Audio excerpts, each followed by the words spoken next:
బేసిక్గా ఆటో తోలుతా ఉంటా. నాకు ఒక ఆటో ఉంది, మా అబ్బాయికి ఒక ఆటో. ఓకే.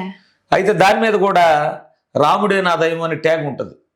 2 ఆటోల మీద ఉంటుంది, బైక్ మీద ఉంటుంది. నేను ఏ వస్తువు కొన్నా రాముడే నా దైవం అని రాసుకోవటం అలవాటు. అట్లా నా పాటల ప్రస్థానం మొదలు పెట్టింది. ఓకే. అంటే ముందు అయ్యప్ప మాల వేసుకున్నప్పుడు అయ్యప్ప సాంగ్ గానీ అలాంటిది ముందు ఏమన్నా పాడారా?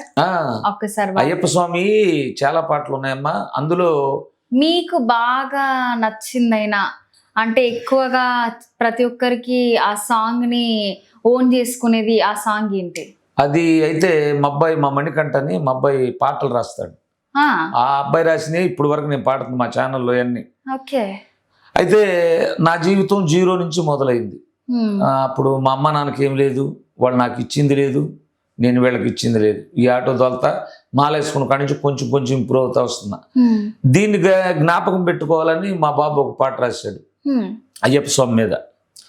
అంధకారమలముకున్న నా జీవితాన నీ నామమే వెలుగు నింపే నా ఇంటిలోన, స్వామి స్వామి అంటే నన్ను గాచినావు, స్వామి అని నీ పేరును నాకిచ్చినావు, శరణు శరణు స్వామి శరణన్న పలికే స్వామి, శబరి కొండనున్న మా మణికంఠ స్వామి, అయ్యా అయ్యప్ప నాకు ఎవరు లేరురా, నన్ను బ్రతికించే మార్గము నీ నామమేరా.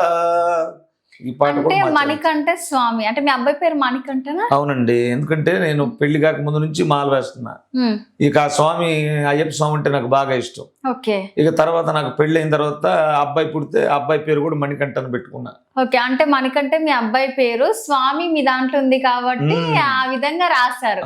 అంటే మీ అబ్బాయి ముందు నుంచి రైటరా? ముందు నుంచి కాదమ్మా, 14-15 ఏళ్ళు వచ్చింది. గత 2-3 సంవత్సరాల నుంచి రాస్తున్నాడు. అంతకు ముందు మాకు MP3 పాటలు లేవు.